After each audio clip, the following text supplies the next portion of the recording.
Bonjour à tous, je suis le Père Augustin, je suis prêtre à Hyères, dans le diocèse de Toulon. Aujourd'hui, nous continuons notre découverte de la vertu de force.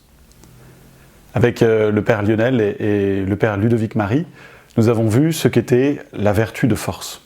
Comment elle pouvait transformer la peur en ressource, et enfin comment elle était une aide puissante contre la procrastination, le fait de tout remettre au lendemain. Le courage a deux actions, attaquer et persévérer. La force ne doit pas nous permettre seulement de passer à l'assaut du Mont Blanc, elle est aussi ce qui nous permet, une fois en chemin, de tenir bon malgré les difficultés, de tenir bon face au froid, de supporter le poids du sac et la fatigue. C'est dans la persévérance que le courage trouve tout son sens. Celui qui est vraiment courageux, c'est celui qui résiste aux difficultés dans le temps. Voyons aujourd'hui pourquoi la persévérance est nécessaire et surtout comment on peut la faire grandir. Pourquoi est-elle nécessaire? Parce que la force est une vertu. Elle est comme un muscle à notre disposition pour surmonter les obstacles, faire face aux dangers. Mais nous n'avons pas en face de nous seulement des dangers ou des épreuves ponctuelles. Certains se prolongent, durent dans le temps. Et il nous faut justement comprendre l'importance de ce temps dans le travail sur soi. On ne s'est pas fait en un jour. Il y a au moins deux raisons qui nous expliquent justement cette importance du travail sur soi. Le premier, c'est que nous sommes fragiles, nous sommes faibles. Les difficultés peuvent durer dans le temps parce qu'elles nous sont intérieures.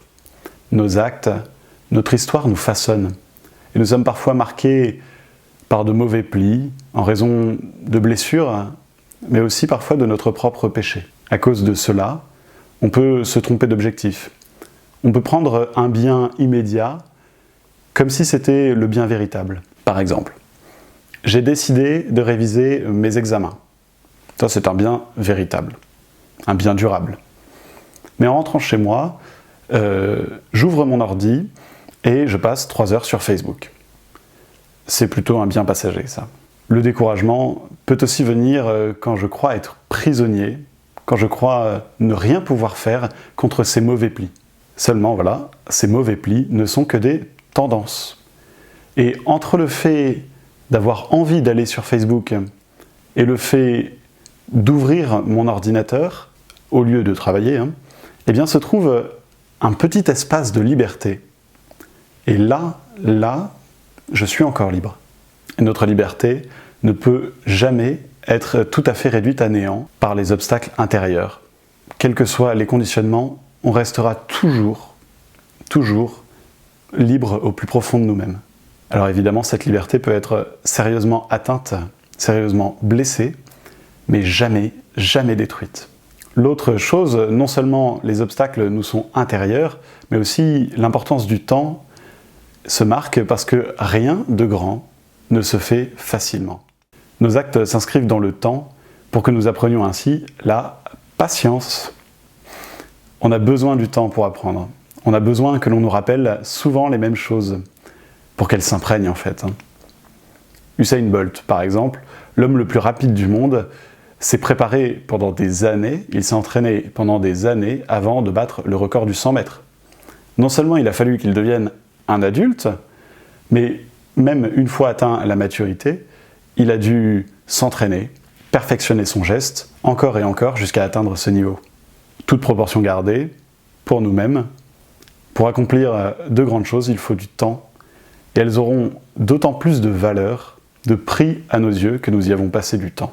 Parce que cet obstacle, cette épreuve a été difficile, et je l'ai franchie. J'en suis venu à bout. Alors, comment persévérer? Comment faire? Comment faire pour devenir persévérant, pour faire grandir en moi la vertu de courage? Le courage, comme toute vertu, s'enracine en nous par la répétition des actes. Je vous propose quelques axes pour que vous puissiez établir votre propre itinéraire. Faire mémoire de ses réussites, se fixer des étapes intermédiaires et garder en vue l'objectif. Faire mémoire de ses réussites d'abord.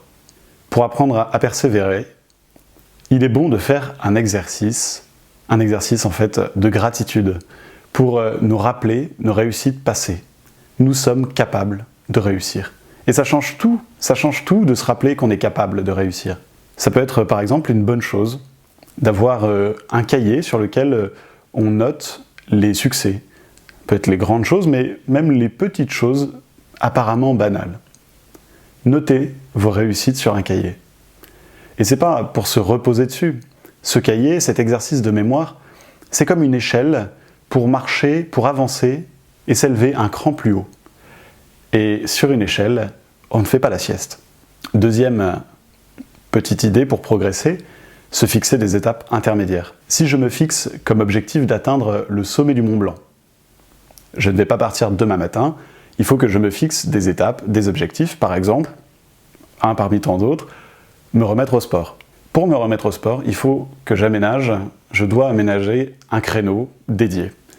Et alors, je peux décider de me lever plus tôt chaque matin pour courir 20 ou 30 minutes tous les jours. Et alors, chaque matin deviendra une petite victoire qui me rapprochera de mon objectif final.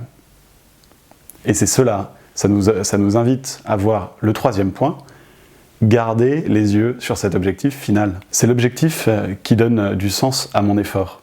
C'est parce que j'ai le grand désir de réussir l'ascension du Mont Blanc que je me lève plus tôt chaque matin pour aller courir. Il ne s'agit pas de donner un sens à une situation que je subis, mais au contraire, c'est l'objectif que je me suis fixé qui me permet de poser un pied devant l'autre.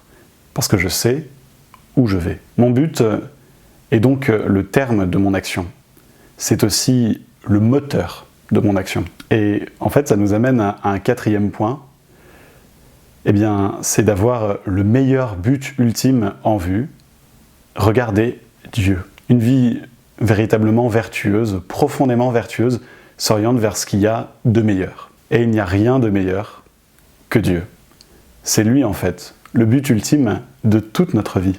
Et parce qu'il est le but ultime, c'est aussi le plus puissant moteur qu'on puisse trouver, le plus puissant moteur de courage et de persévérance que l'on peut trouver dans notre vie. Le prophète Isaïe dit dans ce sens, « Les adolescents se fatiguent, se lassent, et les jeunes gens ne cessent de trébucher.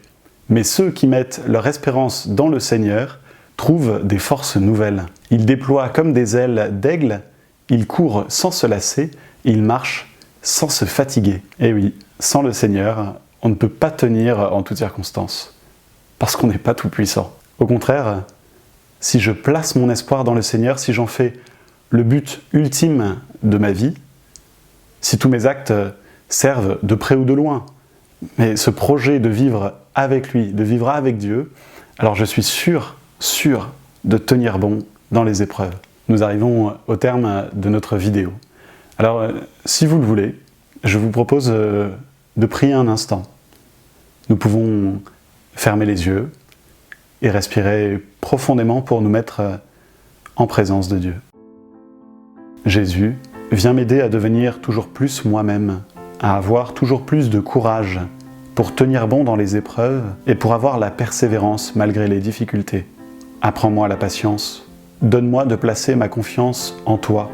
Montre-moi les petits pas quotidiens que je peux faire pour devenir chaque jour un peu plus fort. Amen. Merci d'avoir passé ce temps ensemble. Je vous dis à très bientôt.